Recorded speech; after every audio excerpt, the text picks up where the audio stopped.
Hello and welcome. Hello and welcome. As we all know, the world has been transformed by the pandemic. Our education system, the gaps between rich and poor, our belief in a functioning society, all of these have been impacted by the events of the past year. And this is particularly true for young people who have experienced stresses like never before. But although stress is difficult, it's also where historically we've tended to learn our biggest and most valuable lessons. And so today, with the help from experts, we're going to talk about the solutions that this period has revealed and hear stories that show how we're coming through the pandemic stronger than before. My name is Charles Duhigg, and this is Moonshot Platform.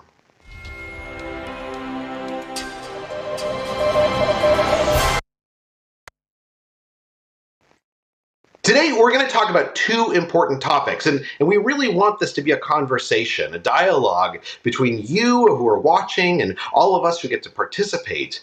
And the topics we're going to be talking about is access to quality education and the advancement of youth mental health.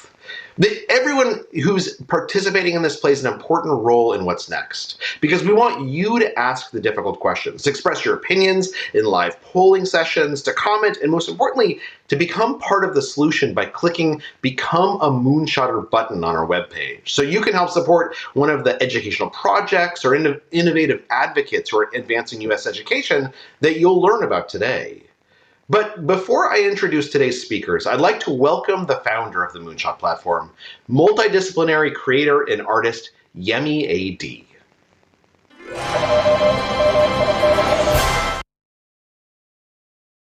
Hey, my Moonshotters! It's great to get together again after almost a year of probably the craziest times we have experienced in our lifetime.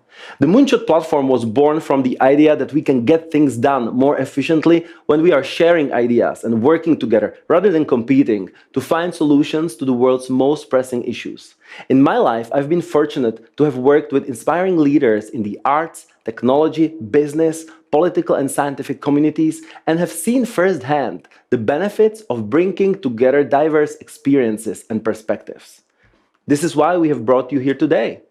Whether it was our first Moonshot Conference with Madeleine Albright about racial inequalities in reaction to social unrest following the killing of George Floyd, or our second conference in Europe about the future of education following the closure of schools due to pandemic, and now today's where we will explore topics of mental health and access to education in the US, we worked around the clock to address the most pressing issues of these times.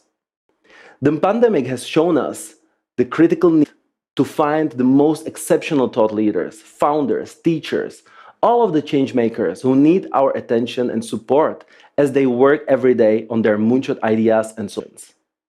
To date, partners of Moonshot Platform pledged $23 million, accelerating impact in education and decreasing inequalities. We have been joined by 3,000 Moonshotters from both continents, reach over 1 million viewers, and have done over 100 submissions from game-changing founders. And some of their projects are waiting for your support today in the Moonshot Impact Gallery, a place where you can discover organizations that are dedicated to making a difference in the world.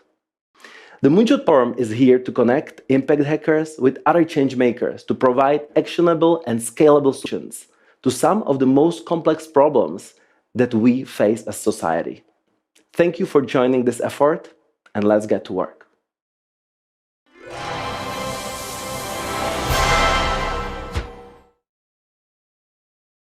So Yemi is beaming in from outer space. If you looked in the background, I think you could actually see Jeff Bezos behind him someplace. The rest of us are all over the country, and including you, are all over the US and some even abroad. And what brings together all of our guests is that they're united by the work they've done to improve lives in their communities and across the nation. And so I want to kick things off by asking each of them to answer a question in 30 seconds, which is, what do you think is the biggest problem regarding access to quality education? And what's a scalable solution to tackle it? And we're going to put a little timer up on the screen so that you'll know when your time is up. But in 30 seconds, if you don't mind telling us the answer to that, and let's start, if you don't mind, with Dr. Janice Jackson, who's the former CEO of the Chicago Public Schools, which is the third largest school district in the US, and the senior fellow at the Carnegie Foundation for the Advancement of Teaching. Dr. Jackson, What do you think is the biggest problem? I think the biggest issue facing America is access to high quality curriculum. This was illuminated during the pandemic as we opened our classrooms up in homes all across the country. And we know that there are huge disparities in what students are expected to know and do, even within the same district in various schools. The solution, I think, is to leverage technology and provide every teacher with access to grade level appropriate curriculum and materials. Skyline, which is CPS's first ever fully aligned curriculum, seeks to do that and level the playing field by providing our teachers with culturally relevant curriculum. We believe this move is going to revolutionize education in Chicago and ensure that all of our students have access to college-ready curriculum. That's fascinating, and I look forward to hearing more about that because I want to hear what you guys have done in Chicago. But let me move to Art Rolnick, who's a senior fellow at the University of Minnesota and a former senior vice president at the Federal Reserve Bank of Minneapolis, and a researcher on child development and social policy. Art, what do you think is the biggest issue that we're confronting right now? The biggest problem, the biggest issue, I believe, is the achievement gap. Children living in poverty are much less likely than other children to succeed in school and hence less likely to have healthy and prosperous lives. And we know this gap begins well before kindergarten. Indeed, it begins at birth.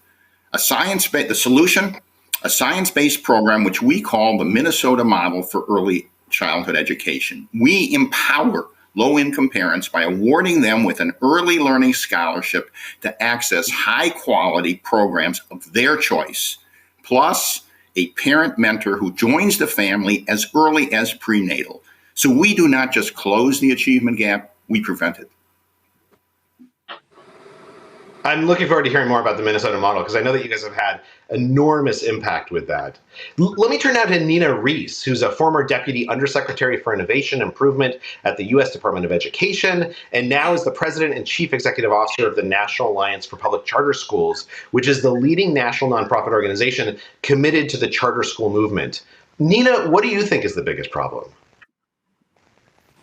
Thank you so much for having me. I would say the greatest problem in this country is the way our school system assigns students to a school based on their zip code. If you happen to be a student of limited means, you also are probably attending a school in a neighborhood that is poor, and the achievement of these schools, unfortunately, has been subpar for years in terms of graduation rates and in terms of college acceptance rates. The way to break this cycle hasn't been simply through money, effort, and time. I think what we need to do is something far more transformational that gives more power to the teachers in those schools to educate in different ways, expand the school year and the school day and school year, but also to make sure parents have greater choices to attend schools outside of the zip code in which they reside. That makes a lot of sense. This is all such great stuff. I'm actually taking notes as you guys are speaking. Ed Gowson, let me ask you what you think the biggest problem is. You're the co-founder and chief executive officer of Mantra Health, which is a New York-based digital mental health company. Yeah, thank you, Charles. From my perspective, there are many large issues contributing to the lack of access to quality education around the world. For me, the most interesting one, in my view, and it's very much the same issue we're seeing in mental health care, is the scarcity of teacher and the status quo around relying on people to provide education, simply. And I think that artificial intelligence and interactive content of quality, coupled with rethinking of the labor force needed to support child or adolescence education, has tremendous potential to solve this issue globally. And I know many of you would think about labor force issues right now, and we'll definitely talk more about that. Julia RAFAL-BAER, let me ask you what you think the biggest problem is. You're the assistant, or you were the assistant commissioner of the New York State Education Department and a former COO of Chiefs for Change, and you're currently the managing partner and co-founder of the ILO Group, which is an education consultancy. Thank you so much. Women make up the vast majority of the workforce in our schools, but less than 1/3 of those at the very top of our systems are women.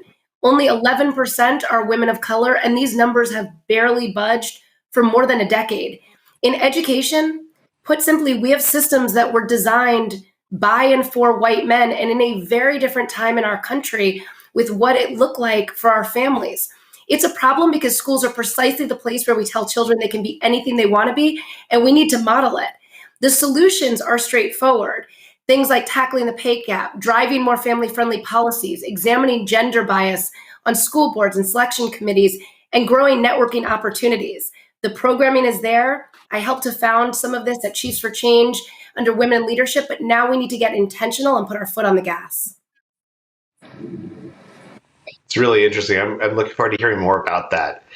Dr. Clarence NIXON, you're the founder and president of t.Lab, which is an accelerated learning center for students in grades K through 12. You told me it was an after-school program on steroids. As you look at the education landscape, what do you think the biggest problem is?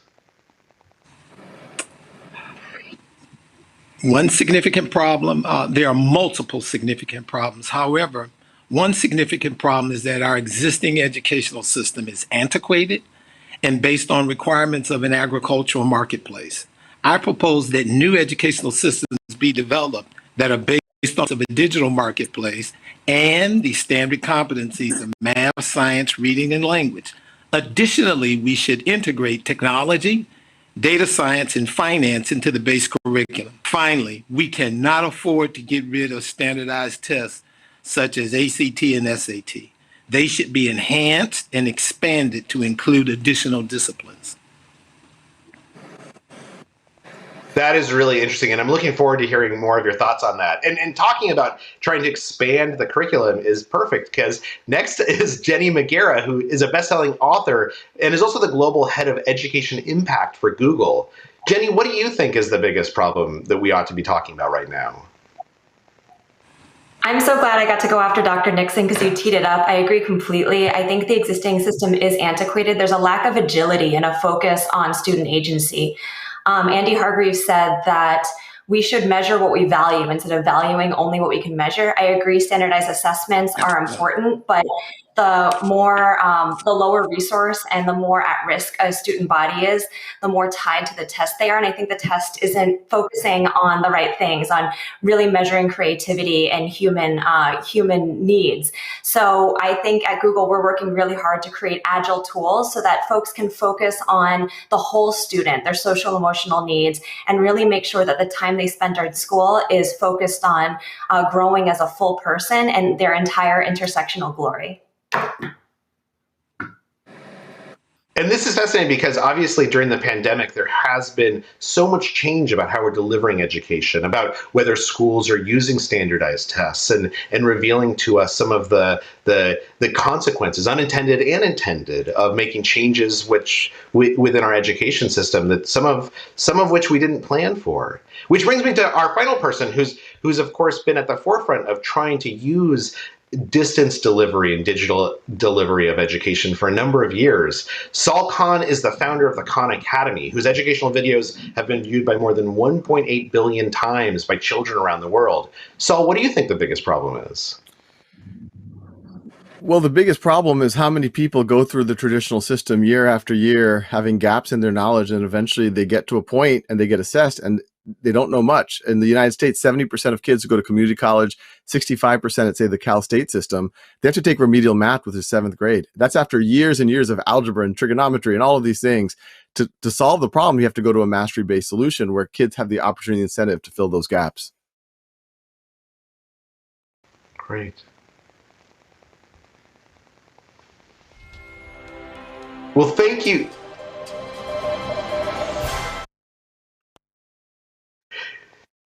Thanks for joining us. Thank you for all those answers. I'm really looking forward to getting into the conversation around this. And I also wanted to take a moment just to thank our partners who made today possible.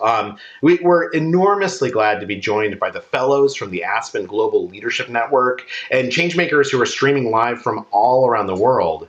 And I'd also love to give a huge thanks to the architects of the Moonshot platform, Vit Horkey and Alex Braun, Ruben Segala and Tara Hovey, Pete Cadence and Tavit Henricus, and also to our partners, Google for Startups, the Cadence Family Foundation, the Aspen Global Leadership Network, the Resnick Aspen Action Forum, and JAD Digital Agency.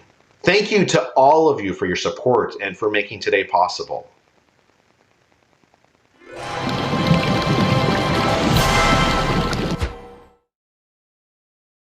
Okay, so now we're going to jump into a masterclass, a conversation to try and learn a little bit about these topics and to set up the conversation between all of our guests and panelists about where we ought to go from here. And for this masterclass, we want to focus on the work of Sal Khan, who you just heard from, who will be interviewed by Stacy Tank. Stacy has spent the last 20 years working for Fortune 500 companies, and beyond her role of transforming businesses, she's also the founder of Our Happy Place, which is a nonprofit dedicated to serving children and families who are navigating anxiety and other mental wellness challenges. And so with that, let me welcome Sal and Stacy to tell us a little bit about their work. Right. Sal, today we're talking about the search for moonshot ideas that can solve America's education challenges. Now, you're a great example of a moonshotter who took a simple idea and you took it all the way to the moon. We'd love to hear some of your thoughts, your counsel, as we inspire the next generation of change makers on their version of the journey to the moon. So maybe we start with the following question. What are the 3 things that made the biggest difference when you were founding the Khan Academy?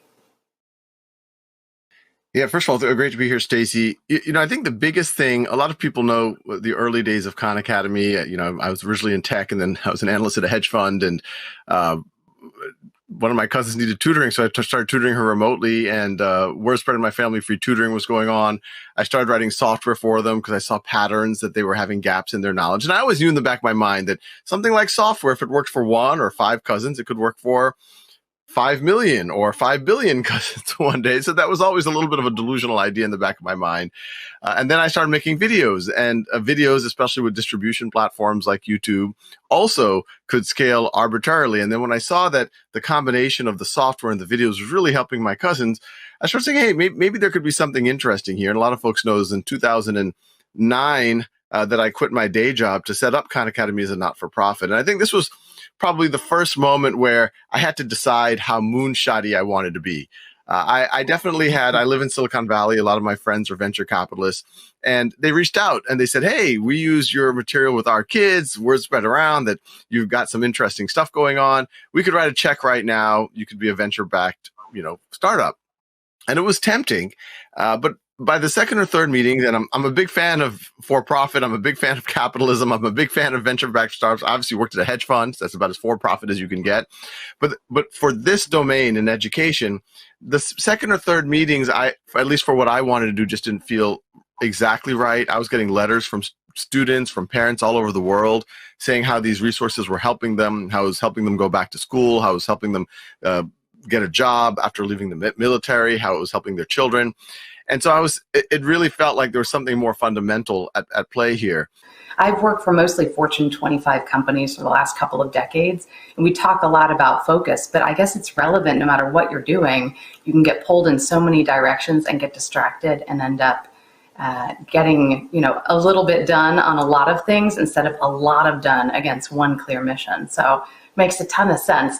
You were talking before about working in the hedge fund space, and then you had to make this decision to jump in with both feet.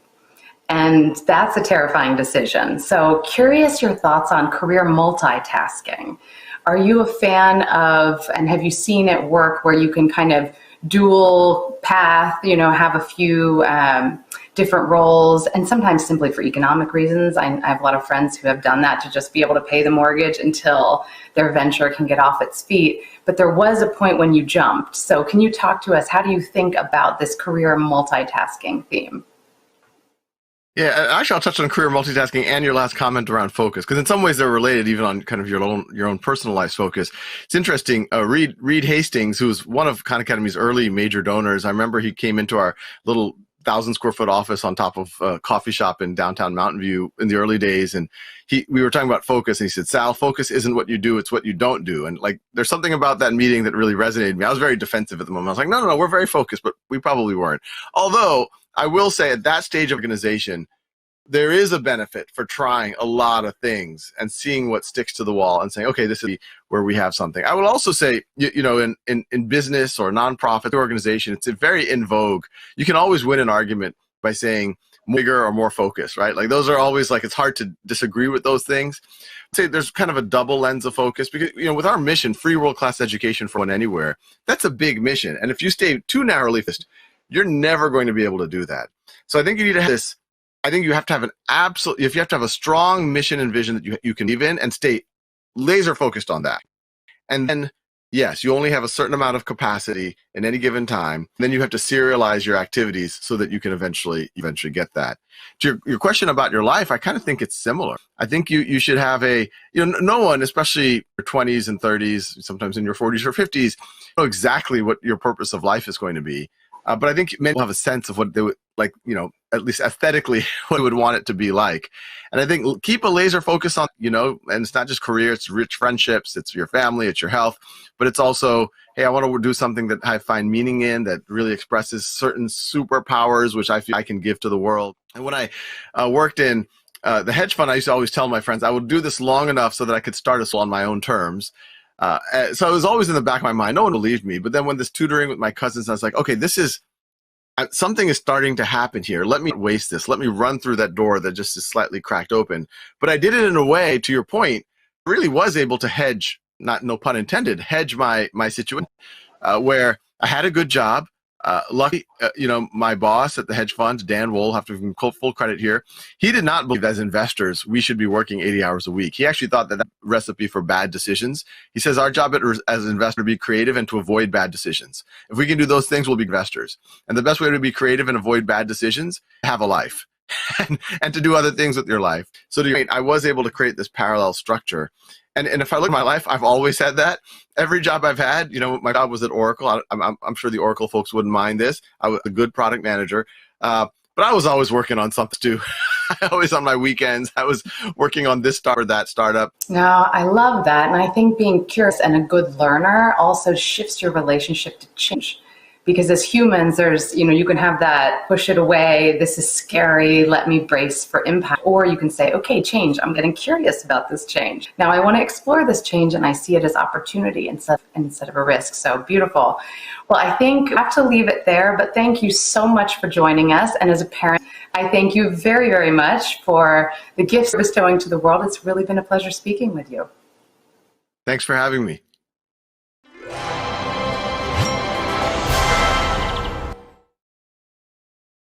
Okay, so let's talk about what other moonshots should be top of mind for us, what we should be encouraging people to think about and to be working on. And because we want this conversation to be rooted in data and an understanding about how education has changed during the pandemic, let me introduce really quickly a special guest to tell us a little bit about some polling that we've done and data collection about what's happened to education during the pandemic. Hello Moonshot Aspen, this is Gritan from HarrisX to share with you the findings of an exclusive poll commissioned this session. The poll is around the impact of the coronavirus pandemic on the quality of children's education and academic performance, as well as their mental health. In the United States, only 19% of parents believes that the quality of their children's education dropped. However, when we survey children 13 plus, a full 34% of them believe that the quality of their education has declined. Overall, 80% of parents today believe that their children are getting high quality education. However, when we survey children, only 64 of K through 12 respondents believe that they are getting high quality education. So the question is, why do parents believe that their children are getting education that is better in quality than their children themselves are communicating? There's obviously a big gap here between what kids feel like they're getting and what parents believe that kids are getting.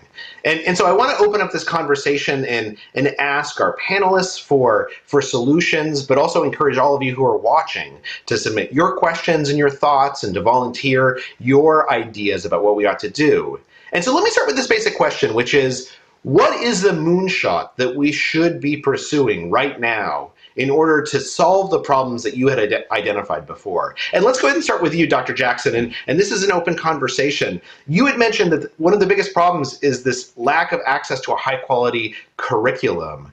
If you had all the resources in the world, if we suddenly made you president for a day, what's the moonshot? What solves that problem for everyone in America? Yeah, well, I think what we're trying to model in Chicago, and it is scalable because we have 350,000 students, has implications nationally. But if you listen to the data that was just lifted up in the poll, the organization that jumps out at me that's doing this work is the CASEL organization, which is the Collaborative for Academic and Social and Emotional Learning.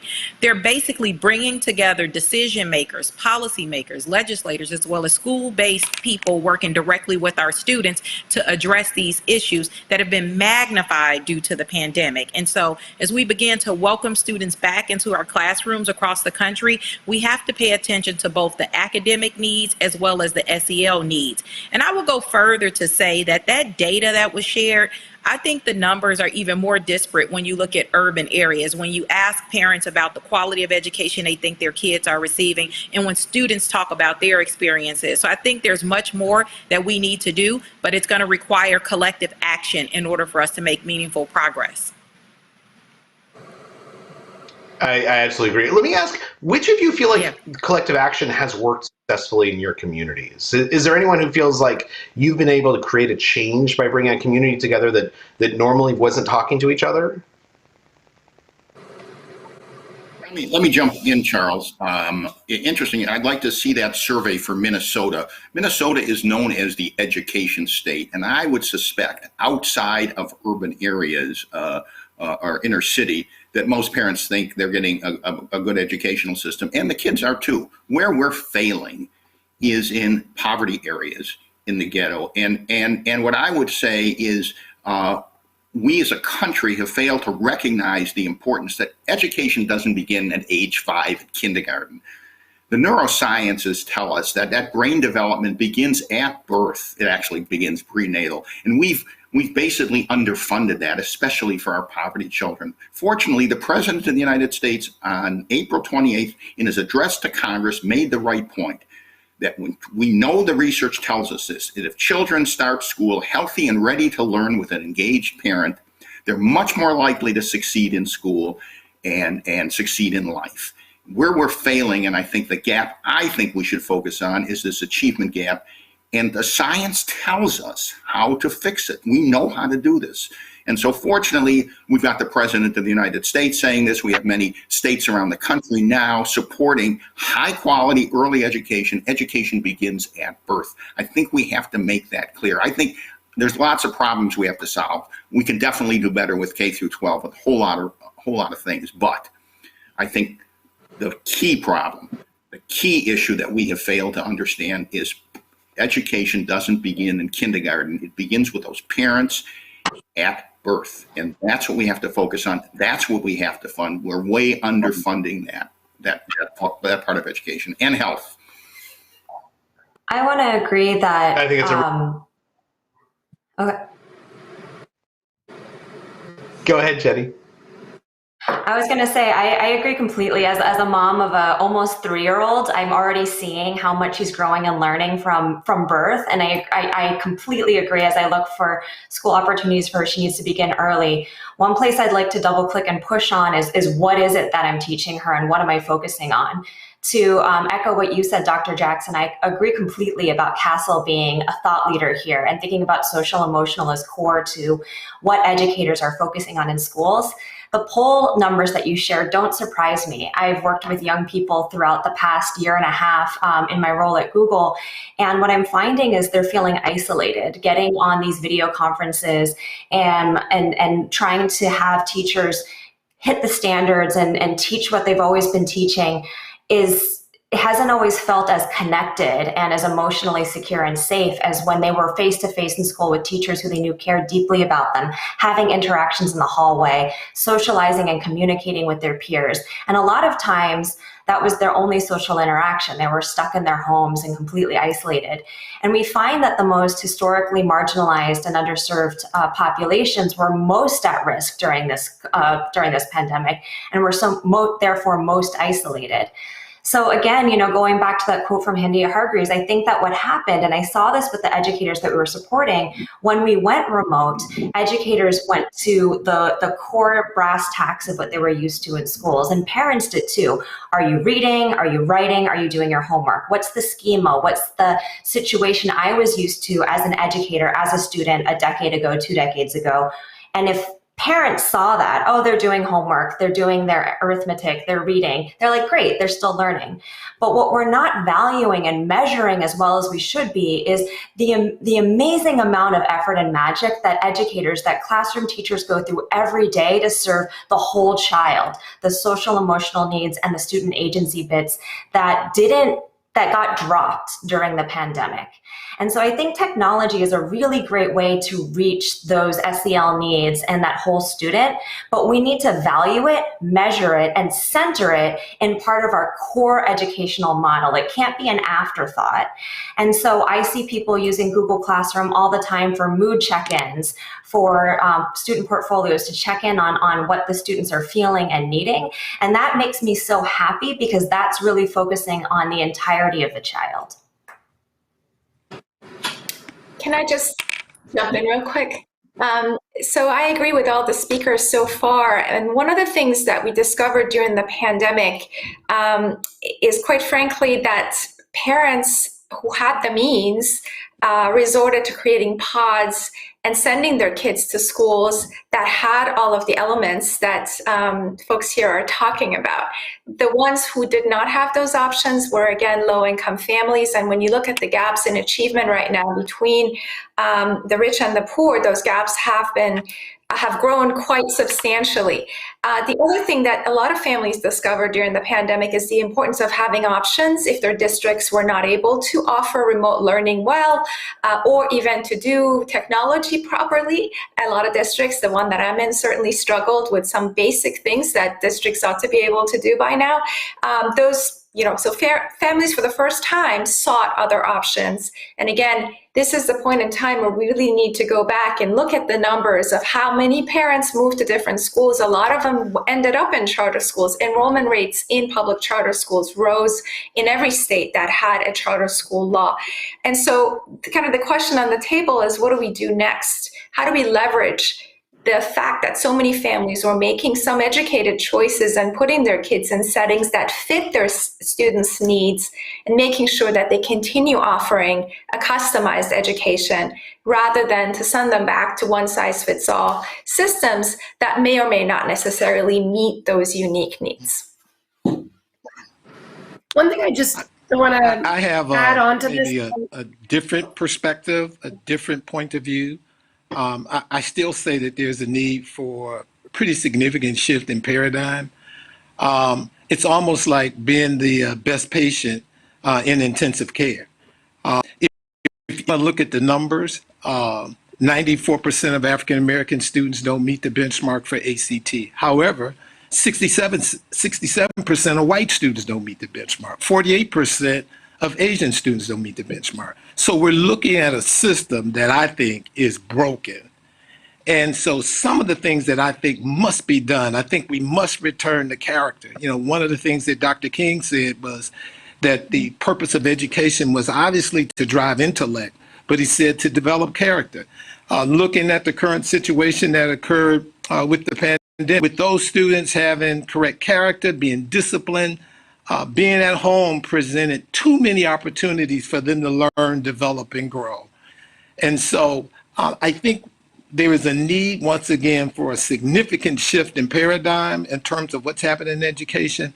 I think the focus should be on competence and not necessarily on grades. Everybody knows and understands that there is great inflation, and parents and students are so influenced by grades. And so here it is, we have students getting 4.0, but but then they can't pass remedial courses in college. And so that kind of stuff we have to stop. I would just add to the conversation. I agree with everything that's been said, but would also just emphasize just how important leadership is in these moments and how important it is to have great leaders at the top of these systems that deeply understand the students they're serving. When I think about the incredible work that Dr. Jackson has done in Chicago and how much students there are beating the odds, it also comes with what Sal Khan was just saying before about focus. Dr. Jackson and her team had an incredible focus. They knew how to focus on that intersection of the mental, emotional, physical well-being of kids, along with really fast charging on academics, and that leads to results. And I think so much of the work ahead is really getting to that clear focus about just how much leadership matters and how do we keep growing the diversity at the top of our systems so that we see more well-prepared and diverse leaders who are at the top of these systems, driving these decisions, keeping the focus, and helping to really write a new playbook for how our systems are working. Yeah, if I could just double click on Julia's point, really around the importance of leadership. I think she highlighted for a variety of reasons why it matters. But I think if you even look at the way the pandemic played out, superintendents were at the nexus of everything that happened. And what we learned, number one, is that they're awesome and persevered. But we also learned that there wasn't a whole lot of support to help superintendents who are making extremely important, consequential decisions without a whole lot of information. If you all remember, I know it seems like a lifetime ago, but we were learning new things about COVID every single day. I think the other thing that's important to highlight, though, is that diversity does matter because the way in which you approach solving these problems is going to be based on your perspective. So it's no secret that I pushed hard to get students back into school because what I know from my experience growing up in a low-income area is that schools are a safety net and that any fantasy that students are sitting at home accessing education and curriculum and interacting with teachers remotely the same way they do in a traditional environment is just that, a fantasy. And so I think that leadership really does matter because you have to understand the complexity of these issues. And while we are working to identify moonshots and figure out what's the one thing we can do to kind of double down and leverage, and get change, I think anyone who's managed a complex system like this knows it's just that it's complex. And so it requires collective action. It requires everybody coming to the table, having equal voice at the table. Parents know just as much as researchers know about what their kids need. And how do we get that information? How do we bring teachers to the table? Because they know they spend the most time with students outside of their families.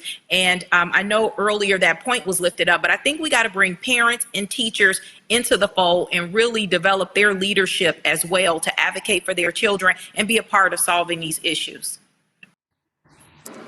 So let me ask this, because I think you're exactly right there. Yeah, go ahead. I'd like to push back just a little bit on this matter. I mean, it's almost like, we talk about these things every day, year in, year out, and it's just like there's not a sense of urgency. We're losing kids every day. Every single day we're losing. And there must be a greater sense of urgency. And where I believe there should be diversity, if that's the term we want to use, is in the area of competence. We just haven't seen the level of competence, and I definitely agree with everybody, among leadership. There is just very limited technological competence within leadership within this country. And certainly I'd say, education would be one of the markets that there is some challenges there. And so we have to have competent leaders. I think that's the issue. I think the issue for us is competency. People who understand and who are close to the problem. I agree with Dr. Jackson on that one. You must be close to the problem in order to solve it. But they must be competent. They must have data competence. They must have technology competence. Those are the things you've got to have in order to solve the problem. I'm in a marketplace where the median ACT scores for African Americans is 14.3. In my organization, our students was 30.5 last year. And so, it's just a matter of focusing, understanding that technology gives you scale and scope to deliver services to wherever students are. And if the students have the discipline, if they have the character, they can leverage everything that exists to be successful. So let me ask, we've lived through these 18 months, right, of kind of running, unfortunately, this laboratory of trying to understand different approaches to many of the problems that you guys have raised up. What have we learned during the pandemic? Are there groups that are succeeding that are surprising to us? Is there unexpected lessons that hopefully we won't forget? As you guys look at your experiences as parents yourself, or as educators, or as leaders of your organization, what have you learned in the last 18 months that it's important for other people to know? I'm happy to jump in here and provide the point of view of our focus on higher education and working with students on improving services provided on campus. I think what we saw over the last 18 months, and if you look at a survey from the CDC in June of last year, 1 in 4 students had expressed having experienced suicidal ideation during the pandemic. And so that's something that I think comes to mind as one of the biggest issues we need to think about on campuses. I think one thing I loved here, in the discussion so far is how we should think about the student as a whole. And to me, the pandemic really put an emphasis on that. Of course, it's about academics. It's about how you think about the quality of the curriculum, but it's also about the student's experience, whether it's in K-12 or in higher education. The reason why enrollment rates are going down across higher education is because students have a higher opportunity cost. They can access education online. And so how do you think about creating an environment that helps them to grow not only as a learner, but as a human being? And so that's something for me that the pandemic has really, really, put a spotlight on. Charles, let me. I think it's a really good point. Other things, just to dovetail on that, one of the things that we learned was that students shouldn't be in front of a computer for extended periods of time. I mean, this medium works for limited amounts of time, but full-blown remote learning, which is fully virtual, is not healthy for children. And making sure that they have opportunities to do other things with other kids is extremely important. And so this is quite a tragedy.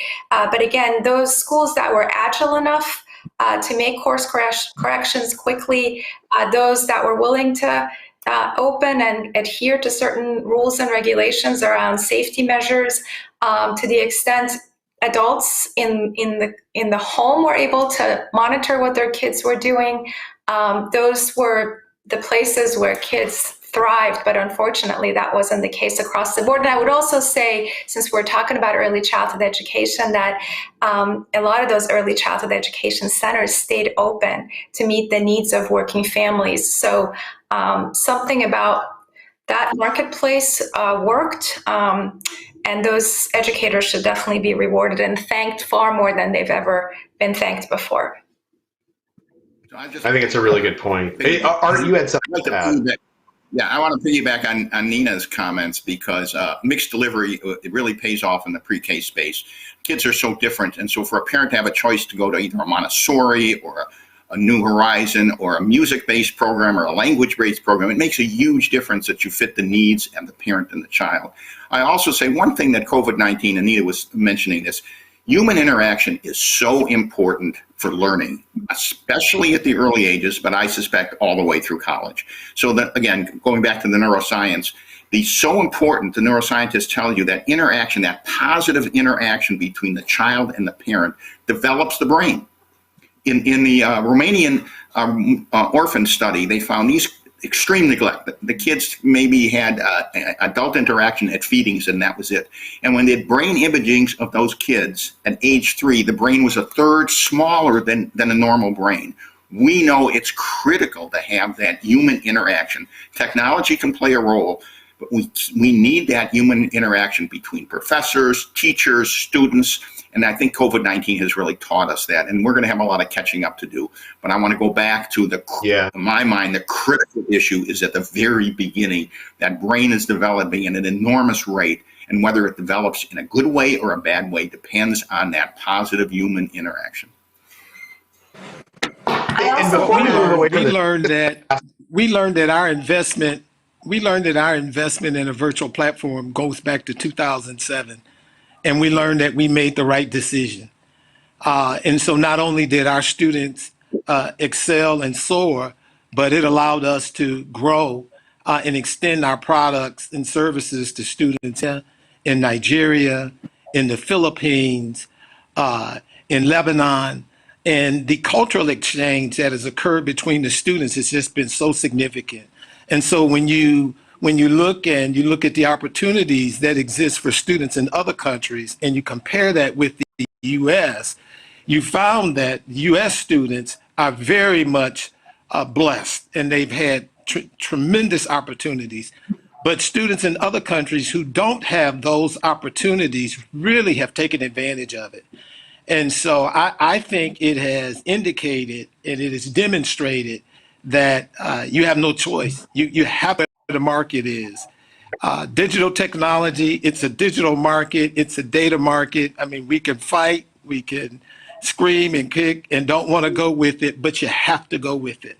You know, moving forward, the marketplace will have two basic types of workers.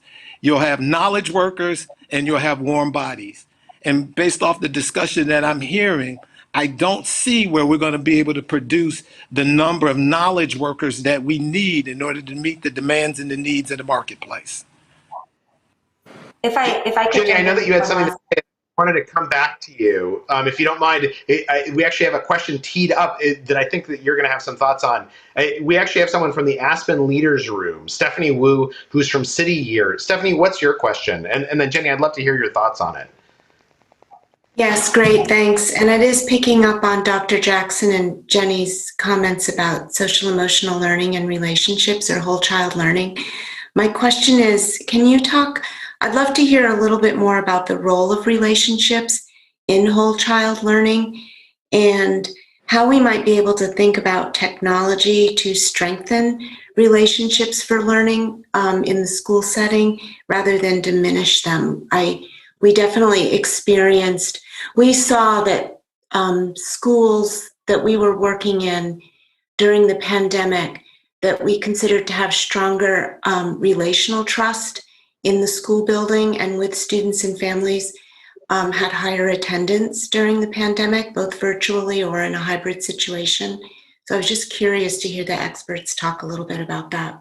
Thank you. Jenny, what are your thoughts on that? I know that you had something that Yes. Absolutely. And Stephanie, thank you so much for that question. It's exactly what we're focusing on and so important. You know, I think about the movie, there was a Star Trek movie that came out a few years ago where they show the Vulcans and Spock as a young boy, and they're all learning in the Vulcan Learning Center. And they're in these like holes in the ground with these giant panoramic screens. And they're literally in a physical silo. There's like hundreds of kids in this ballroom, all learning by themselves in these screens. And it's the exact opposite of how technology should be used. It's isolating students. But in the previous question, Charles asked, like, what were the bright spots of what we learned and folks doing school in a really innovative way during the pandemic? And for me, it were schools that supported their educators and learning how to leverage technology to strengthen relationships.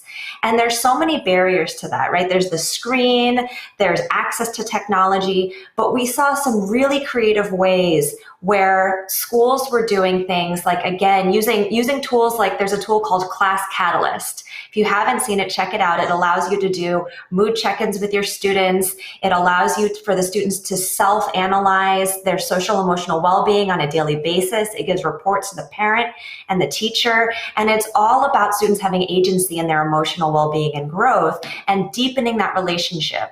I saw teachers doing small group Google Meets with their students, not about the academics, but just digging in. How are you today? How are you feeling? How is it going? Like, you know, a student struggling with figuring out how to do laundry because their parents were working 3 shift jobs to make ends meet because they were laid off for their normal 9-to-5 job due to COVID.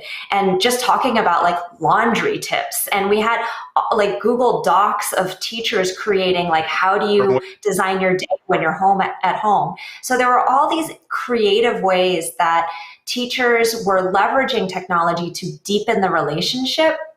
and to make sure that they were focusing on the children's emotional needs first, because if they're not feeling emotionally safe and secure, they're not able to fully digest and absorb the content. So thank you for the question. And I think for me, that was a bright spot, is seeing how educators use technology to become more human and to better connect. This is all fascinating, and we're going to get a lot more time to talk about these questions and to explore them a little bit more. And actually, we have one more question from someone in the audience. Go ahead. My question is for Dr. Nixon. What was the impetus for your t.Lab's Drive to 25 to improve ACT scores, given that so many institutions were pushing back on the use of institutionalized testing systems for education? The impetus was and still is African Americans were performing at the actual lowest level. When we looked at the median ACT scores for top universities, they were all top 1%, anywhere between 36 and 33. And only 94% of African Americans were meeting the bare minimum benchmark. ACT happened to be a standard way of measuring competence throughout the country, where you didn't have to depend on grade. So at those ACT scores, we even look beyond that. And when you look at African American performance on LSTAT, which is law school, MCAT, which is medical school, DAT, which is dental school, GMAT, graduate school, GRE, African Americans still have the lowest median scores. And so we believe that it's all about developing competence and building competence. But up front in that issue is the whole issue of character. I think Dr. King said it so clearly that has to be the sense of education. And as well, Dr. King said that poverty was not an excuse for children to learn. And so our initiative has been an initiative that we believe is a moonshot. And we're building a pipeline of 250,000 young people, and we believe we're going to realize that objective of the median score of 25. Asian students have the highest median ACT score today at 24.99, and Asian students have the best social outcomes, they have the best financial outcomes, and so correlation is a great correlation that we think is worthwhile going after. Thank you for that. And that was from Joyce Johnson at Pacific Gate Capital. We're going to continue talking about this and getting more deeper into these topics. But I want to take one moment to poll our audience, because as you've been thinking about this, as many of you have been working on these questions and addressing these issues in your own lives, we want to get some feedback from you. So if you don't mind, we're going to take 1 minute and we're going to do a quick poll.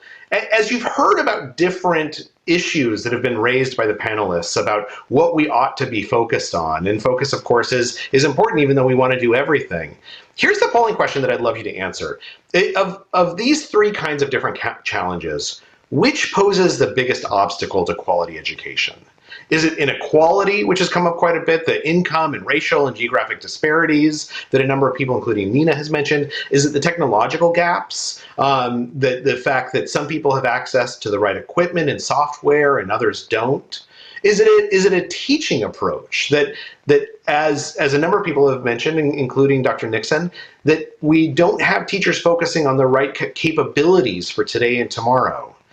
There should be on your screen an ability to vote on one of those three things and choose which youth challenge you think is the biggest obstacle right now, and you have 60 seconds to answer. And for those of you who are streaming online on YouTube or Facebook or LinkedIn, you can come and join the poll on slido.com, www.sli.do, Slido, and you can use the event code #Moonshot. And while everyone's participating in the poll, let me introduce some of the leaders who are joining us from the Aspen Leaders Room, where we invited changemakers to come in because we wanted to highlight some of the work that they've done that's having an impact on society. There's Mrs. Jewel Burks, who's the head of Google for startups and a US and managing partner at CLARENCE Capital. We're also joined by Milan Vashina, who's the executive director of the Aspen Institute in Central Europe. Judith Ado Saltus is the CEO of Caswell Communications and Caswell Capital Partners, Ghana Limited. And then Mr. Kaulim Kher, who's the founder and CEO of One City Schools. So hopefully you've gotten a chance to vote on the poll. Let's go ahead and bring up the results and see what folks thought.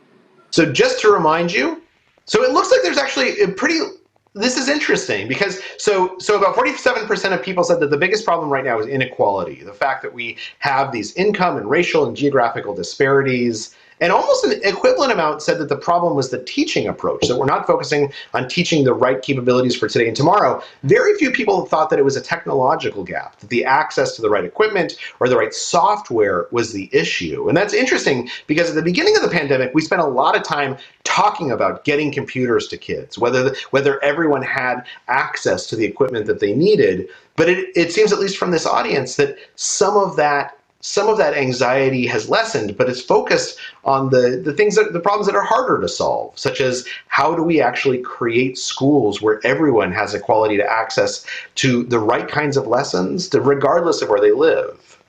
And thank you for submitting your opinions. If you haven't already submitted an idea in the Moonshot Impact Gallery, I would invite you to do so, because we'd love to hear about your experiences with different organizations, with different innovators, and highlight, in the same way that our panelists helped us with, highlight those groups and those people who deserve our attention, and hopefully make other people aware so that we can move some resources and some energy towards them.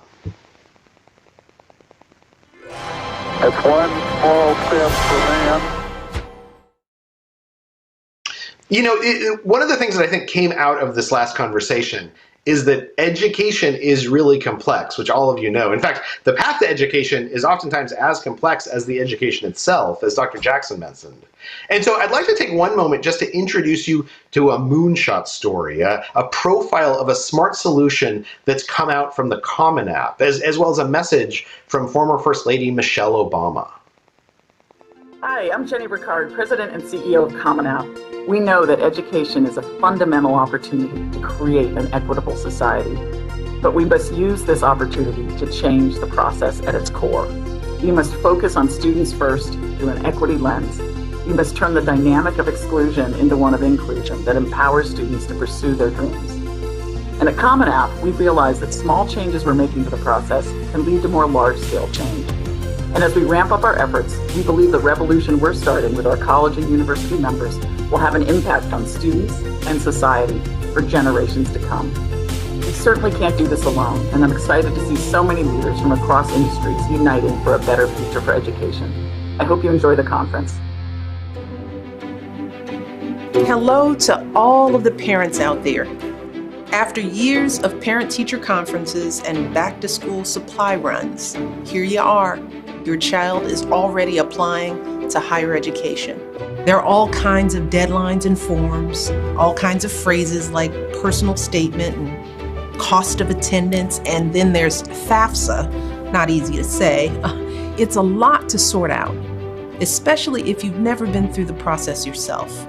That was true for my parents. They didn't go to college, and the experience was new for all of us. But my mom and dad did everything they could to ensure my brother and I got the education we wanted.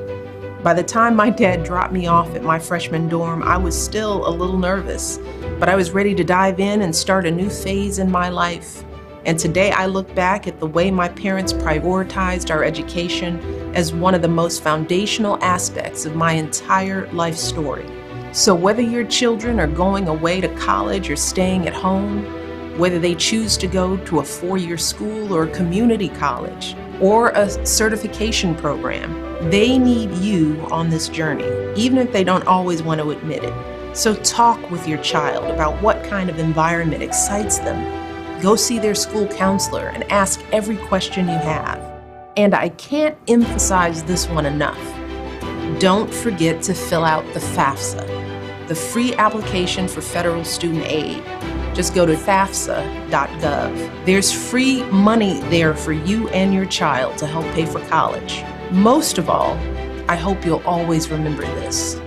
Education is still the best investment we can make for our children. So everything you're about to go through, I promise it's worth it. So embrace that opportunity. And congratulations again on making it this far.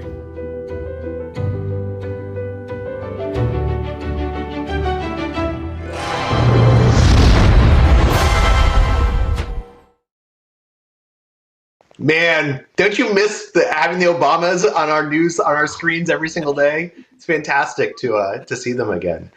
So, okay, so, you know, the Common App is one of the innovations that is a moonshot idea that has helped a lot of people, as is FAFSA a number of years ago, making it easier to apply for financial aid. And so now we're back with our speakers, and I want to ask you the question that Michelle Obama and the video just answered, which is, what is the moonshot idea for American education that you believe deserves more attention? Again, 30 seconds per person. Feel free to mention an organization, an idea, an individual. Let's go ahead and start with Dr. Jackson again. What idea should people know about? Yeah, well, I mentioned it earlier, but just definitely want to amplify the role of CASEL and really bringing together collective impact. I mean, we've talked a lot about all the people and resources that we need to bring to bear, but I really am a firm believer that it can't be done without bringing everyone together. But technology plays a big role, so I can't wait to hear more about Mantra and how we're leveraging technology to support mental health, because I think that's the next step for districts like Chicago that are massive. We've converted ourselves to a healing-centered district, which I think is critically important. And again, this will equip teachers as well as leaders of our building to better identify issues that students are facing, but more importantly, connect students with the resources that they need in order to address those issues. I'm Googling CASEL as soon as this is over and learning more about it. Art Rolnick, what do you think is the one organization or idea that we need to know about? Yeah, I want to give a shout out to an organization called the Northside Achievement Zone, known as NAZ, which is one of President Obama's promised neighborhoods. And their whole mission is to close the achievement gap and end intergenerational poverty. And they do that by wraparound service with these families, including parent mentors, which start prenatal, early learning scholarships, visiting these families on a regular basis, planning with them. They have their back. They're doing this in North Minneapolis. They're doing this with some of the most lowest income families, and it's working. We have the data to show that the kids are starting school ready. They're doing significantly better by the third grade than typical poverty families, and they're mentally and emotionally and physically healthier. So we're not just talking about theory. This is in practice working, and it is scalable. Northside Achievement Zone, President Obama had this vision. It's working. Oh man, this is great. This is like building out all of like the donations I can give this year. Nina, what do you think? What's a group or an organization that we need to know about? Well, as I mentioned, my moonshot is to make sure that every child has access to a great public school in this country, regardless of their socioeconomic background. Public charter schools are one way to make sure children have access to these great schools within their own community. The National Alliance for Public Charter Schools is an organization who's dedicated to ensuring access to more students to attend charter schools and to attract more educators to open these great schools. There are 3.3 million students currently in charter schools. We did a survey a couple of years ago that discovered 5 million more families would send their children to these schools if one was available to them. So that is my moonshot. Ed, Mantra Health itself is kind of a moonshot, but is there another idea or organization that you think deserves attention? Unfortunately, I had picked my own organization for this one, so That's it'll fine. be tough for me not to mention Mantra and a little bit more about the work we're doing to improve access to quality mental health care for all 20 million university students around the country. What I wanted to talk about was on the philanthropic side. You know, our key area of focus is increasing access specifically for BIPOC and LGBT student populations. This year we launched the Mantra Diversity Scholarship. We donated $3,000 to a graduate student of color pursuing a career in mental health. I think encouraging more diversity in providers will be a key lever to ensure every young adult, no matter of their identity, gets access to mental health care, and that's what we're trying to do. Julia, you've spent a lot of time thinking about diversity in leadership and particularly empowering women to step into those roles. What's an organization or an idea that you think deserves more attention? Chiefs for Change is an incredible national nonprofit, the largest network in the country of district and state education leaders. As an organization, their board made a commitment to superintendent diversity. We did that under my leadership by pioneering a really successful program called Future Chiefs that has now served more than 50 leaders, half of who've gone on to lead states and districts.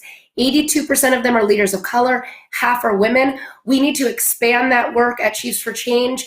My team at ILO Group is going to be completely focused on helping to really expand the women-only programming, making sure there is a new generation of women leaders, particularly women of color, who are better supported at earlier career stages, so that the top of our education systems is far stronger in the type of leadership that's serving our students, but it's going to require coordinated effort. Dr. Nixon, you've spent a long time working with communities that have been unfairly disadvantaged. Is there a group or an idea that you feel like really people ought to know about? There are several, and, you know, like Ed, I'll have to say my own. I think our Drive to 25 is a significant initiative that's a game changer. So I'd say that, you know, and once again, you know, our median ACT score is 30.7, not 30.5, and 95% of our students are pursuing disciplines in college. We've done $16.8 million in academic scholarships. And I'll tell everybody, academic scholarships exist for students to go after, but guess what? They're not going after them. But I'd say that there are two other organizations, a great organization in Chicago, Ivy League Tutoring, one of the best math-based tutoring organizations on the planet. And then the other organization is Ecotech Labs, headquartered in Detroit. They drive math and science as well. Jenny, I imagine from your viewpoint at Google, you probably hear from a lot of organizations that are hoping to partner with Google. What have you been impressed by and that you think people should know about? Absolutely. So access quality content and quality resources is something that we need to make sure every young person in the world has access to. And our philanthropic arm here at Google, Google.org, has supported an amazing foundation called Learning Equality to create a program called Colibri, which allows open source and curated access to free educational resources to students all around the world, especially those who have low access to internet, low income devices or low cost devices. The thing I love most about this program is that it allows educators and local communities to customize the resources. So it's not cutting educators out of the equation, it's providing more access to resources and empowering educators to get their students the best possible resources to learn. That's fantastic to hear about. And Sal, do you have any thoughts on this question? Okay. Yeah, you know, look, at Khan Academy, we pride ourselves in trying to be as moody as we get. I think that's kind of our lane in education. Everyone else is trying to solve and we try to meet the world where it is, but to think big. How do we literally educate humanity? Think about personalized learning. But we take inspiration from the Googles of the world that are trying to collect the world's information, the Spexes of the world that are literally trying to explore the cosmos, Teslas of the world that are trying to electrify humanity. Fantastic. So these are great. These are great suggestions. They're great things for us to know about. And for everyone who's watching, the Moonshot Gallery has been updated and expanded to include all of these organizations that you just heard about, as well as many more projects that deserve attention. If you want, you can go to moonshotplatform.live and you'll find the projects and people who have already made their mark on the Moonshot nominations and find ways to support those ideas. So this has been a great discussion about education, and it perfectly sets up today's second topic, which is the mental health of students, something that we've already talked about quite a bit, but that I think is so important that it deserves its own attention in its own education. So we'll spend the second half of this conference looking at mental health and what we can do, as many of you mentioned, the panelists, to try and intervene and improve the mental health education around for students and to help students health themselves. So let's start by reviewing some of the research that was commissioned for today's Moonshot Conference about mental health. Hello, Moonshot Aspen. Now we turn to the issue of mental health. Mental health is a top concern and a top priority amongst K through 12 students. 74% report in our survey that they think about mental health issues and they deal with mental health issues on a day-to-day basis. Further to that, 54% of K through 12 students said that they have battled anxiety.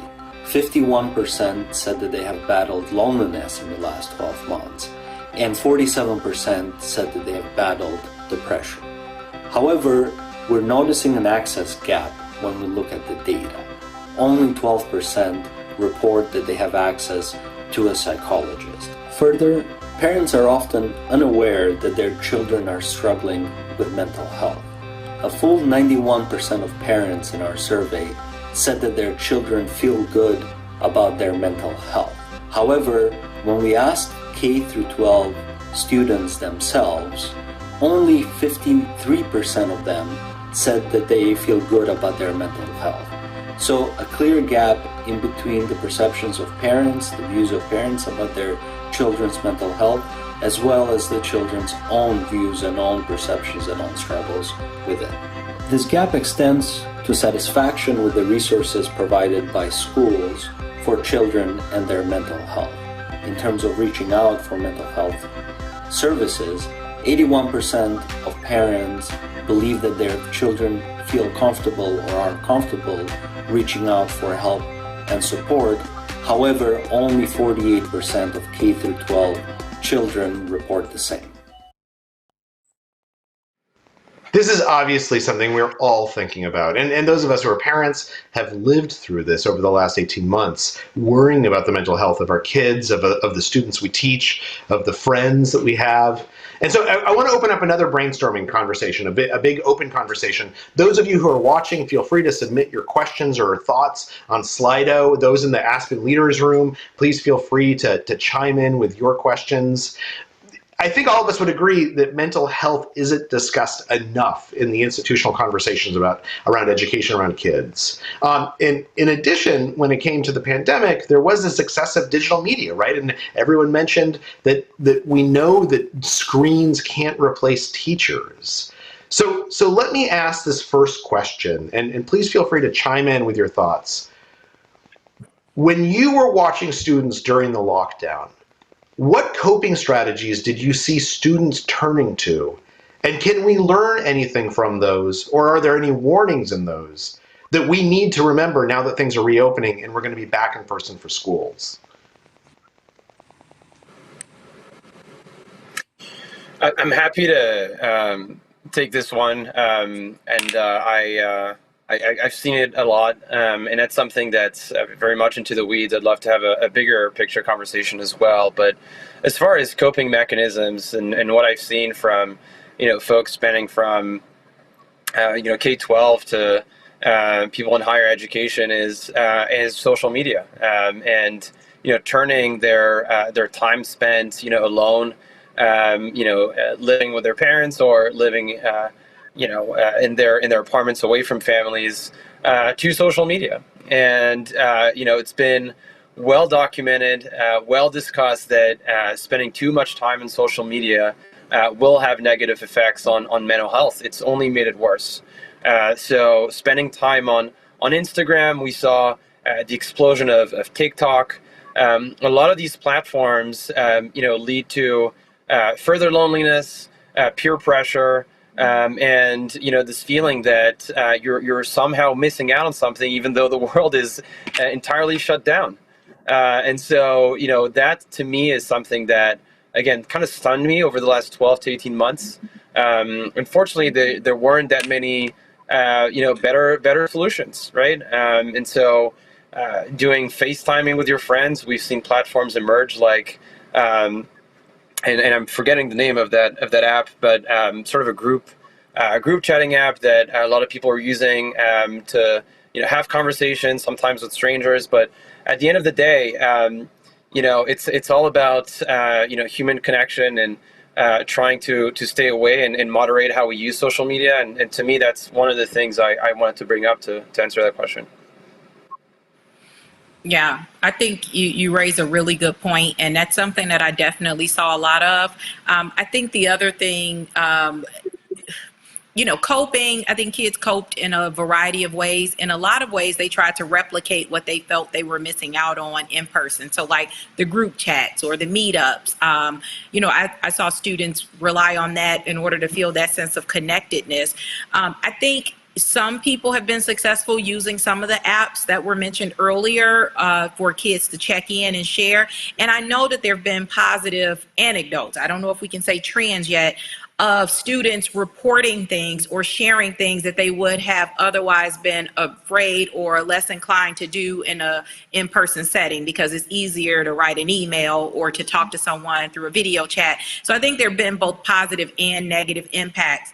But again, I think our students, as they return to school in the fall, well, that's here in Chicago. I know it's different across the country. One of the things I'm most concerned about is how we receive them and how we begin to identify, what their needs are in this new environment. I think we know a lot more than we did 10 or 20 years ago, but I would argue that the last 18 months have been so disruptive.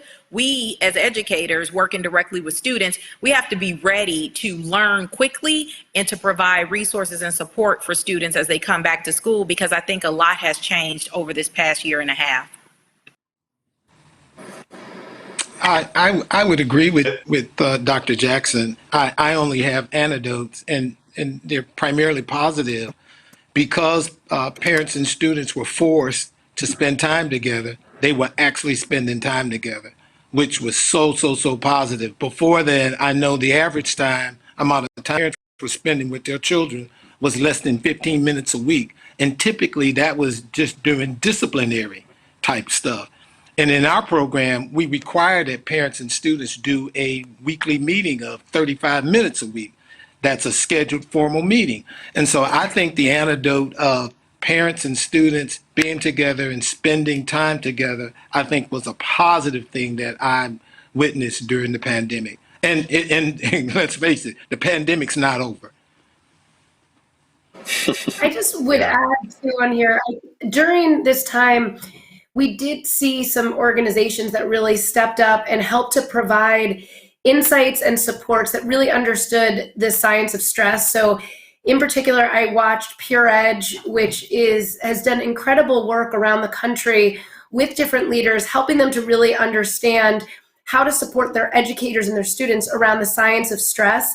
In Rhode Island, Pure Edge partnered with our Commissioner of Education, Commissioner Infante Green, and helped to launch supports for students to help to educate them around the science of stress, give them short supports that they could use in real time virtually, and then trained educators and had lessons that were done in English and in Spanish that really helped to support educators across the state. Those kinds of supports have really mattered a lot, and I think are going to be even more important in this next school year as well. Art, let me ask, what do you obviously focus on younger children. I mean, when we talk about mental health, how early should we be thinking about the mental health of kids? Should we be thinking about it before they even enter school, enter kindergarten? Yeah, the science is pretty clear here. It begins like education. Mental health begins at birth. The neuroscientists call it toxic stress. And when the parents are under a lot of stress, that translates, that baby kind of senses it and it affects brain development. So the best thing we can do, not just in COVID-19, but long-term, supporting our parents, providing these parent mentors, providing this wraparound service so we reduce the stress in the family, so the mental health of the parent is improved, that improves the mental health of the child, and that as they get into kindergarten, they're more able to cope in different, we know life is going to throw a lot of hardballs at us, if you will.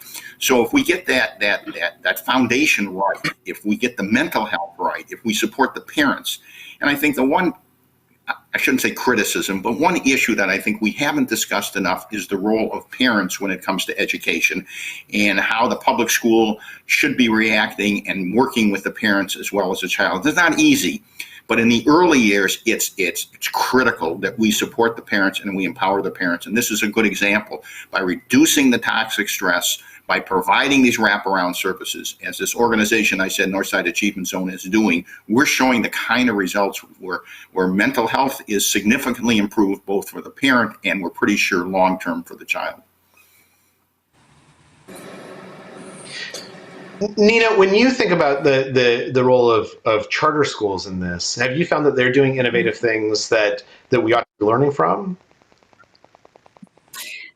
Certainly, and we have some examples that I can share, but I think the one kind of good thing that's come out of all of this, believe it or not, is just the greater awareness about mental health and the need to offer schools more resources in order to make psychiatrists and other resources available in the school. And so when you look in the president's budget, in the stimulus and also in the budget that was just proposed, there's a lot of funding that's going to go to creating communities in schools and other measures to make sure that you have an individual at the school that's coordinating these different services at the school. But I agree with everyone here. I don't think I have anything else to add. I think the one uniqueness about charter schools is that they tend to be smaller, and because they're schools of choice, they have to cater to the needs of the families who send their kids to these schools. And so in that respect, the needs of the child and making sure the families are happy with what they're getting in that school take precedence over everything else in order for them to keep their doors open. So depending on the situation that they have, they've been able to make a lot of corrections, and they have the flexibility to use their money in different ways. They don't have to check in with a centralized bureaucracy for permission. So they have been able to do a lot of different things to bring these resources to the school.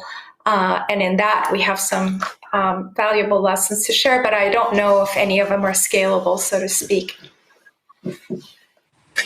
Yeah, and this is where I love to obviously chime in again. I think you're absolutely right in that the pandemic has, for better or for worse, shed light on the issue. I think that if you look at the most recent surveys of college presidents around the country, 4 out of 5 of them have now made mental health one of their key priorities for their students. And what we've seen over the last 15 months, talking with a lot of senior administration at universities, is that because of the fact that they've had to shut down campuses, and because a lot of these campuses are also in remote areas where even if you have the funding, hiring providers on campus is simply close to impossible. Turning to virtual solutions has gone from something that was seen as maybe too futuristic or maybe too hard to integrate within how care is provided on campuses to something that's become, mandatory overnight. And so turning to these virtual solutions, the silver lining of COVID is that, to your point of making it scalable, things like digital therapeutics, coaching, even just telemental health in general, have become widely adopted. And we're seeing a tremendous amount of interest from universities now to think about how do we augment the ability to hire on campus with digital solutions.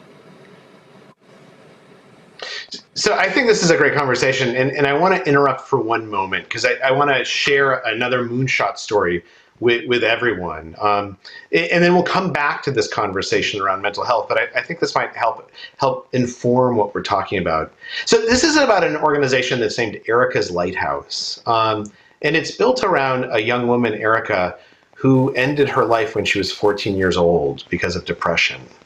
And her family, in an attempt to take this tragedy and pain and try and draw on it to help other people, they created this organization to empower young people and to educate them about depression and help anyone at risk overcome mental health challenges. And so let me tell you a little bit about Erica, and we'll watch a quick video and the organization, and then I'd love to talk about how we can draw on that example to help students today. I want every kid to live the best life possible, given whatever their circumstances. That's what we all want. My daughter, Erica, was the third out of 3 daughters. She was the youngest. She was 14. She loved to write. She was a good writer. She was funny.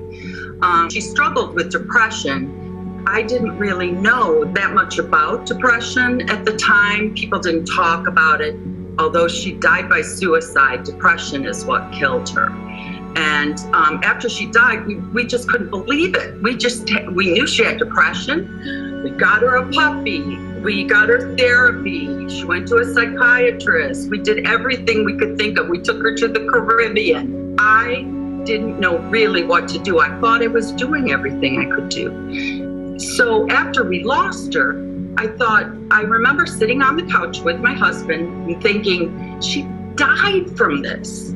We thought, oh my gosh, kids need to know this. Her friends were asking, and they wanted to do something. So we started Erica's Lighthouse. Now, this is 17 years forward. I mean, I'm going back to the very beginning. I remember thinking, we need to leave the world a better place. We need to find things that would have helped Erica. From the standpoint of U.S. youth and how we're doing with our mental health here, on a scale of 0 to 10, I would probably put it at a 4 right now. We're definitely into a warning territory. I was worried about cluster suicides, which is when someone's feeling horrible and they, want out of the pain. They don't think about, hey, I'm never going to eat pizza again, or I'm not going to go to prom. They're like in a burning room or a burning building, and they're jumping out the window to get out of the pain. So we need to, instead of having stigma around us and thinking if we talk about it, we need to explain that this is just a stage you're going through. This isn't the entire book. This is just a chapter in the very beginning of your book.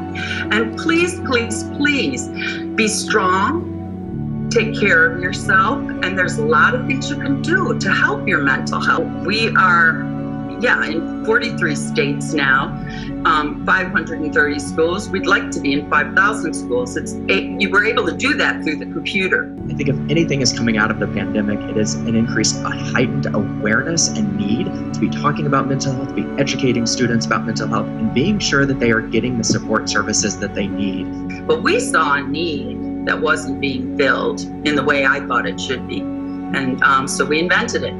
I would have loved to have just donated money to somebody else doing a great job on this. It would have been a lot easier, and I'd still be dancing. If you see the need in your community, you know that the mental health challenges that our youth are facing right now are significant, we want to work with you. Whether you're a program partner, strategic partner, interested in funding some of our efforts, we're interested, and you can find out more at ericaslighthouse.org. Obviously, any time that we lose a young person to suicide, it's enormously sad and tragic. And though obviously Erica's Lighthouse is trying to draw on that to share with others what we've learned from it, let me ask all of you. We are at this inflection point. People are talking about mental health like they never have before because they've seen the impacts of mental health in their own families, in their own communities. What can we do today, tomorrow, the people who are watching? What do we do right away? Who do we support in order to make sure that there aren't more Ericas going forward now that things are reopening?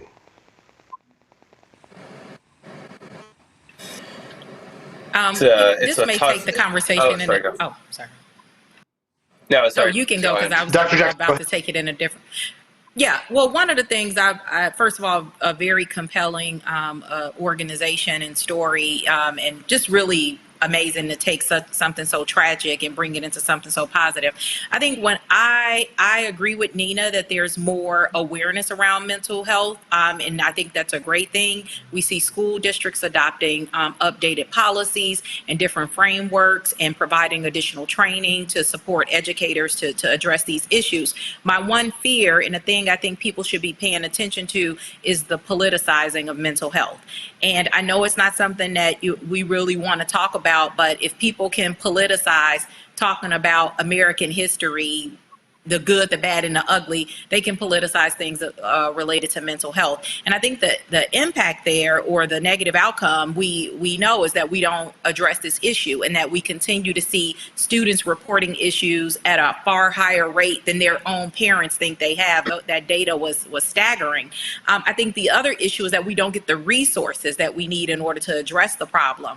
I know, being a former superintendent, one of the things we all often grappled with is like, oh, we want to do more testing, we want to do ACEs on everyone. And then the question would always come after, what happens once we get all of this data?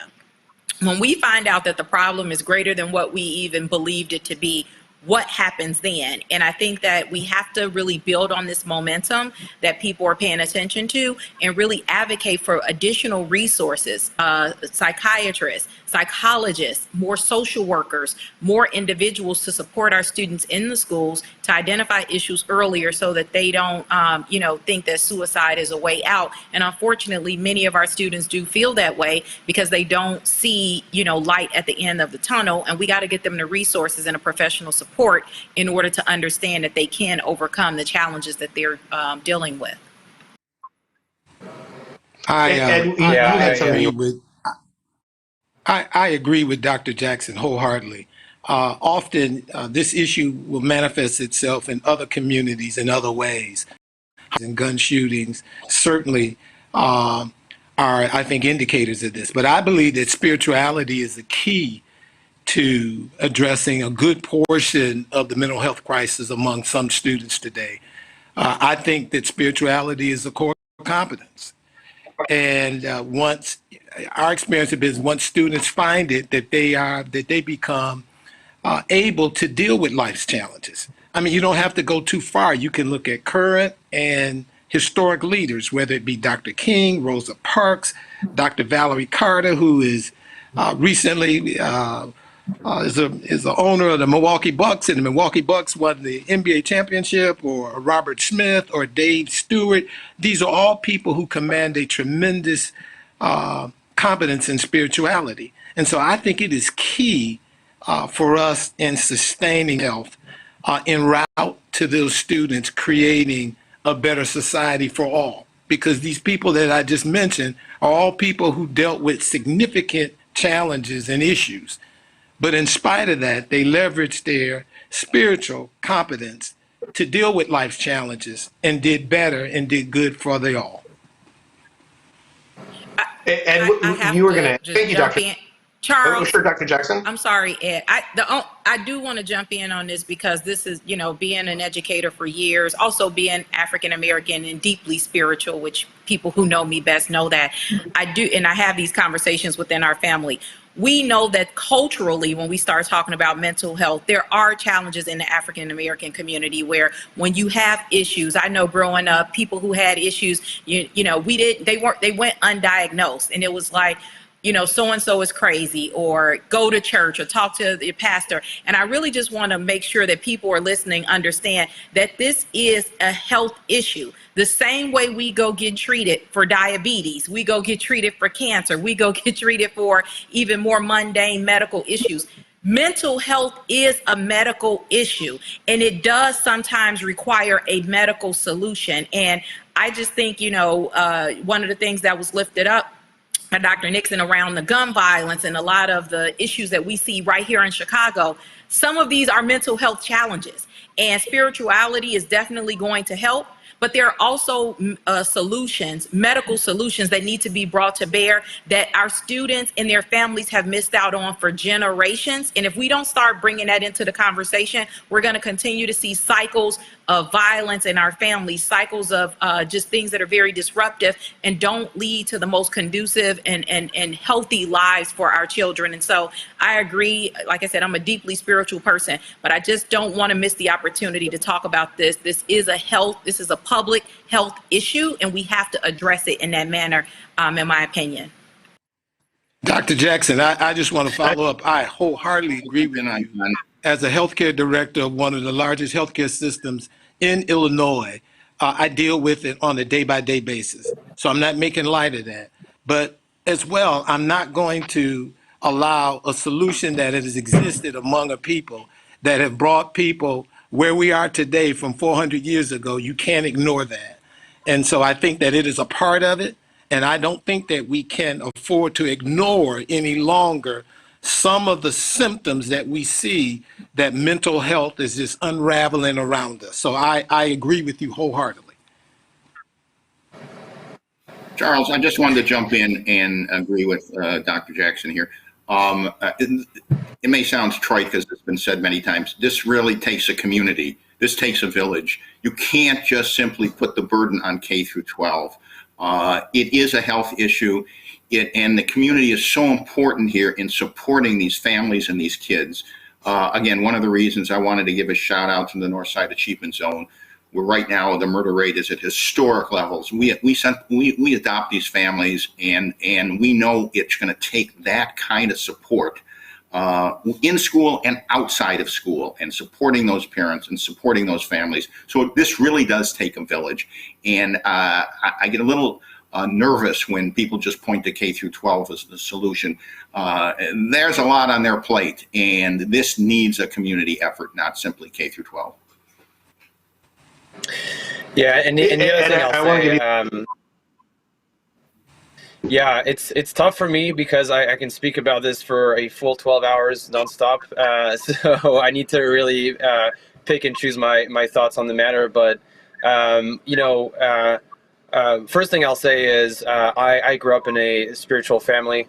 What led me to start this company is one of my siblings having to drop out of college and being in inpatient care, which was very costly. She had all the resources that she needed, didn't necessarily help. Of course, thankfully she made it, but it was a tough journey. We grew up in spirituality, and while I think it can be part of the solution, in this case it was not. What I think led to, and this is one story amongst so many others, my siblings' ability to make it through was trying to think about how do we go beyond just the traditional approaches. I think licensed clinicians are an extremely important part of the solution, as Dr. Jackson pointed out. This is a medical issue and needs to be solved with medical work, licensed therapists, psychiatrists, and medication when appropriate. But it also takes lifestyle changes.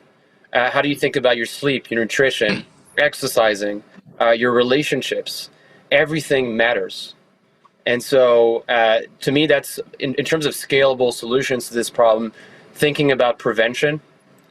A lot of suicides can be avoided.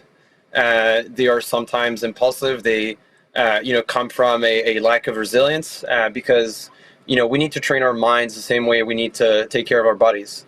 And so even before we talk about the clinical population, it's about thinking about resilience and mental wellness for everybody, not just people that get to that point as we're talking about. So to me, that those are just the high level thoughts I wanted to share. But, if anyone wants to talk about this, I'll take my weekends, my evenings, whatever it takes to just spread awareness and talk about it more. But I'm just glad that we're able to shed light on the matter in such an important platform.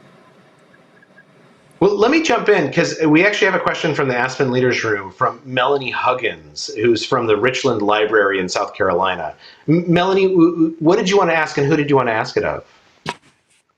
Yeah, well, Art has really started to address some of this, but it's really for anyone on the panel because it's not just the purview of schools, and schools can't do everything that we need them to do in terms of mental health or education. I'm curious to know from the panel if there are some really fantastic community, business, or cultural partnerships, or even best practice among those partnerships, like the Northside Achievement Zone, that you'd like to share with us, those of us who are education adjacent, like public libraries, but don't work in the space.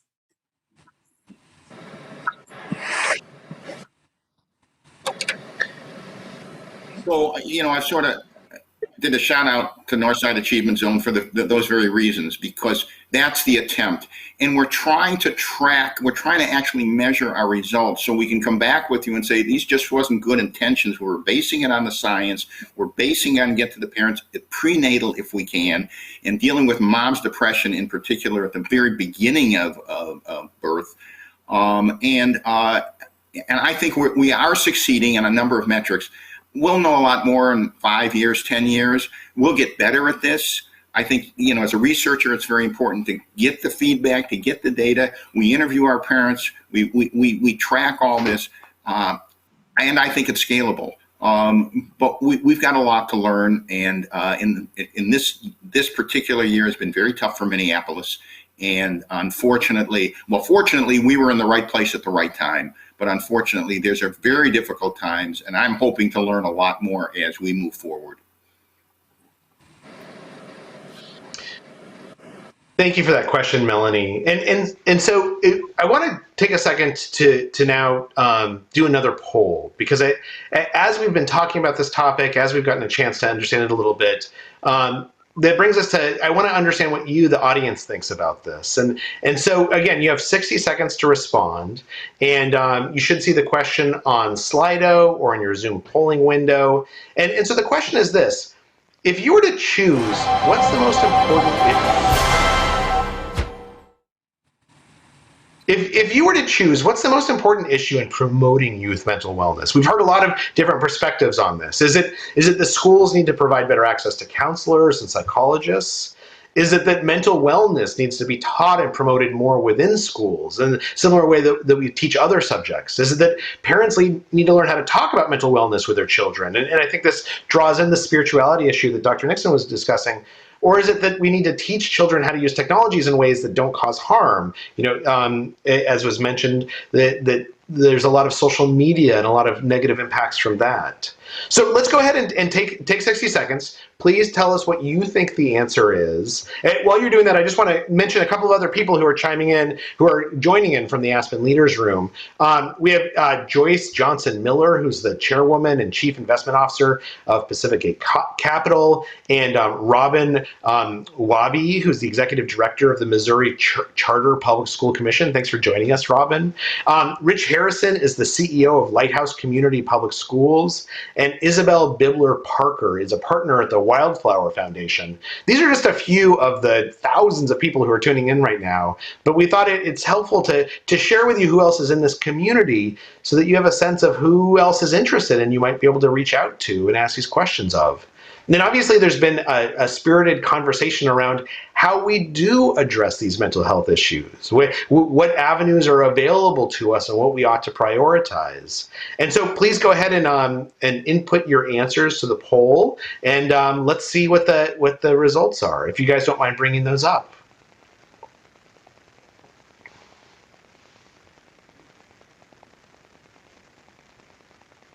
I think they're coming. Here we go. So if you'll remember, there were 4 options here.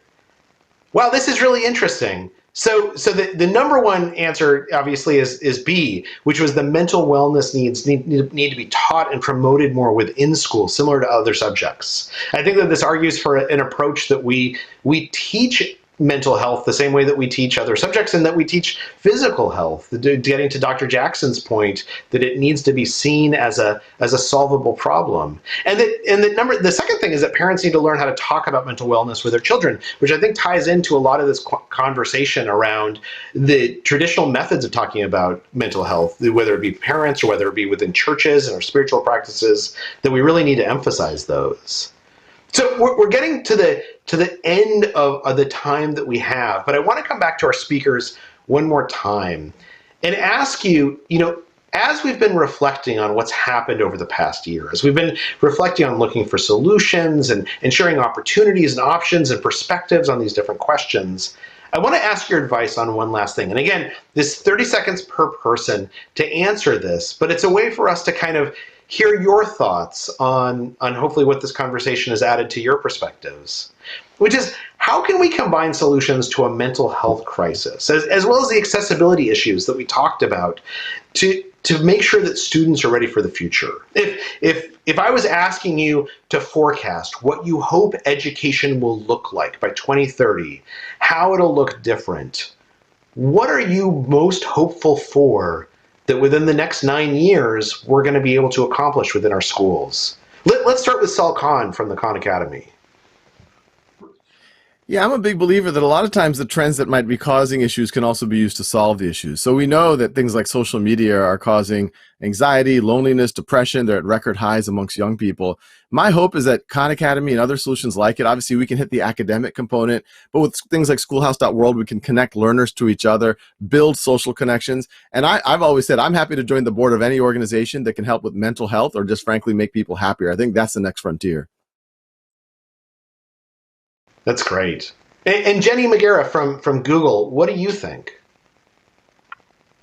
Absolutely. I think in school, we need to really think about how we're making our students feel safe to bring their full self to school, their entire intersectional identities.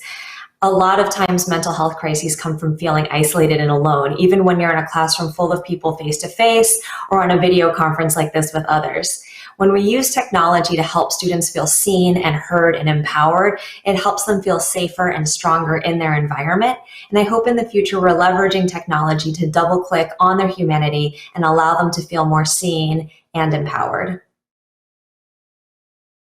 Great.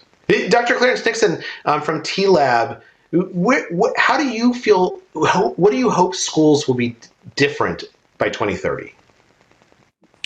By 2030, I hope that the focus on competence and getting parental involvement will have reached a level that will enable our students to be competitive with students all over the world.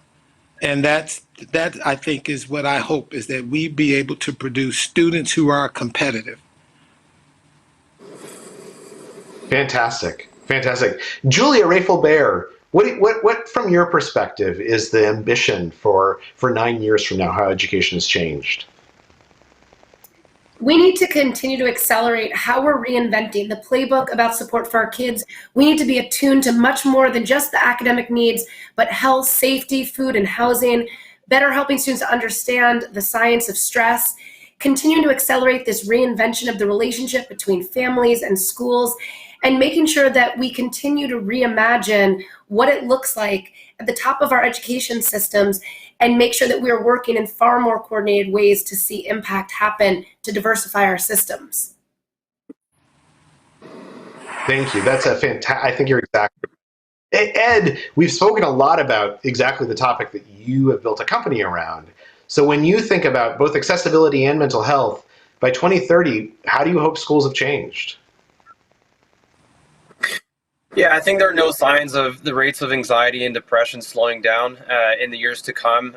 However, there is a shortage of providers in mental health care, and that's becoming a burning issue. So my vision is a world where, K-12 school districts and higher education institutions receive the financial support they need to provide both on-campus and virtual mental health care to make sure students are met wherever they are, whether that's on campus or at home.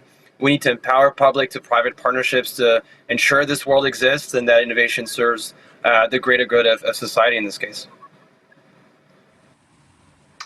Nina, you've been at the intersection of private-public partnerships for a long time, and I imagine that the charter school movement is getting another breath of air from the last 18 months. When you look forward to 2030, how do you hope that education is different?